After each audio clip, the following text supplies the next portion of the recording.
Shalom à tous, nous sommes ici au cœur de la forêt botanique de Marlangue sur la commune de Saint-Philippe. Et arrivé dans ce beau cadre qui en plein jour peut paraître ténébreux, le Seigneur a donné une inspiration pour toutes les personnes qui rencontrent actuellement les ténèbres, que ce soit dans leur travail, les investissements, les business, le mariage et autres, tu penses que ça ne marche pas et tu as déjà conclu que ça ne marchera plus jamais. Le Saint-Esprit voudrait te faire comprendre aujourd'hui que non, non, non, non. Quelle que soit la durée de la nuit, le jour finit toujours par se lever. Je prends à témoin ici Hubert qui est là, il y a Jean-Claude derrière moi, et que Joseph, sa vie est toute une école pour chacun de nous. Et tu sais comment est-ce que Joseph avait commencé? Il a commencé en tant qu'esclave, emprisonné. Tu passes par des fausses accusations, mais tu n'es pas la première personne au monde à être faussement accusée. Joseph est passé par là.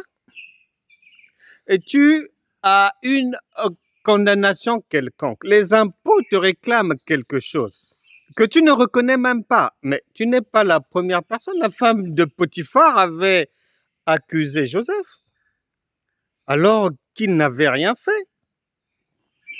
La Bible déclare que toutes ces choses ont été écrites pour nous servir d'instruction à toi et à moi. Une fois que tu comprends cela, tu prends ces instructions, tu les appliques maintenant sur ta propre vie et je vais te dire ce qui arrivera dans ta vie. On revient à Joseph. Il est dans la douleur, mais comme toi, dans les larmes, comme toi. Ça dure depuis beaucoup d'années. Les affaires n'avancent pas. Il n'y a pas de résultat. D'autres fournisseurs t'ont même lâché. Les associés ont fini par te rouler dans la farine. Tu es découragé. Tu ne veux plus poursuivre ton commerce. Puisque tu penses que tu es dans une prison de l'échec et que tu ne pourras plus jamais en sortir, eh bien, sache que, à force de persévérer, de ne pas se décourager, d'espérer, peut-être que tu es toujours dans cette situation parce que, te disant que si ça ne marche pas pour toi, tu ne peux pas donc aider quelqu'un. Ne fais plus cela. Joseph n'a pas fait ça. Malgré que les affaires ne marchaient pas pour lui, parce que n'oublie jamais que Joseph était gestionnaire des affaires de Potiphar et fils. Et pour lui-même, ça ne marchait pas. Il était esclave. Il était utilisé. Il travaillait pour les autres. Il n'y avait rien pour lui-même. D'ailleurs, dans cette situation-là, comment même organiser la vie? Comment même réussir dans le ménage lorsque les affaires n'avancent pas, le travail ne va pas bien? Donc Joseph ne pouvait rien espérer dans cette situation, mais il n'a pas fait cela. À force d'espérer, de faire du bien aux autres, de ne pas se relâcher dans son travail, de manifester l'amour du prochain, Actes des Apôtres, chapitre 20, verset 35, il y a plus de bonheur à donner qu'à recevoir. Est-ce que c'est le principe que tu appliques? Ou est-ce que toi, tu fonctionnes par le principe inverse et qui est anti-biblique? Moi, mes enfants, ma maison, mes talents, mes mascaras, mes affaires, ma voiture. Est-ce que tu fonctionnes selon ce modèle? Parce que si c'est ce modèle, avec nous, ça ne marchera pas. Parce que le royaume de Dieu a ses principes. Et Joseph a appliqué ces principes-là fatigués, mais poursuivons toujours comme Gédéon. À la fin, il a fini par non seulement sortir de l'esclavage, de la limitation, des échecs, des fausses accusations, des emprisonnements, il est sorti de là. Pour aller où? Pour aller vers la réussite, le succès, les affaires florissantes, et même tout un pays a fait appel à lui pour qu'il les guide dans ce qu'il sait faire. Ne te décourage pas, nous allons maintenant prier. Pour que là où tu avais abandonné ton business, parce que tu t'es découragé, là où tu avais donné les choses aux autres parce que tu pensais que toi-même, bon, je suis déjà disqualifié puisque les associés que j'avais ne me font plus confiance, donc bon, à quoi bon espérer? Non.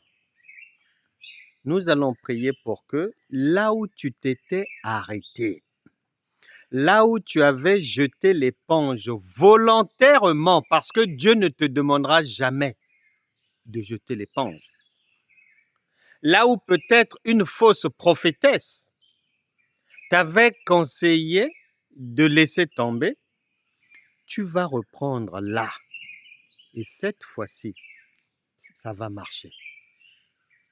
Par l'application des principes divins et du modèle de réussite de Joseph. Nous prions maintenant pour que la grâce divine puisse être transférée afin que tu réussisses dans ce que tu avais prévu de faire. Nous prions. Saint-Esprit, ici sont réunis tous ceux qui ont espéré en toi, qui espèrent en toi, ou qui avaient mis à la poubelle leur espérance trop tôt.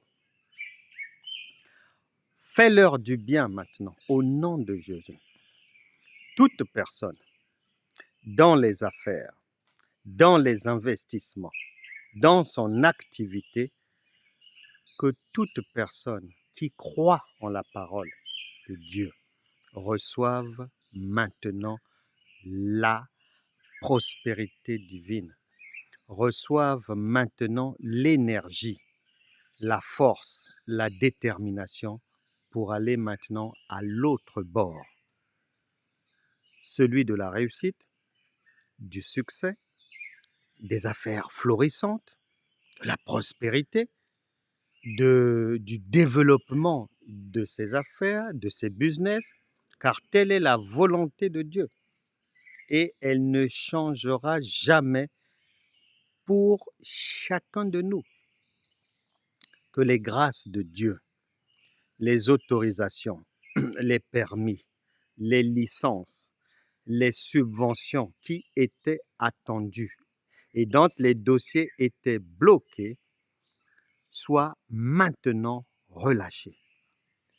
Et que tout ce que je viens de dire vienne maintenant vers vous. Les crédits financiers, les prêts bancaires, le désendettement, la provision suffisante, la provision divine, que toute cette prospérité vous localise maintenant par la foi. Amen. Amen. Voilà. Eh ben, nous allons maintenant poursuivre notre balade dans ce sentier botanique sur la commune de Saint-Philippe. Et on a fait escale ici parce que le Seigneur venait d'envoyer une livraison spirituelle qu'il fallait remettre à qui de droit immédiatement. Nous poursuivons maintenant notre balade. On se retrouvera demain pour une prochaine livraison spirituelle. Au revoir.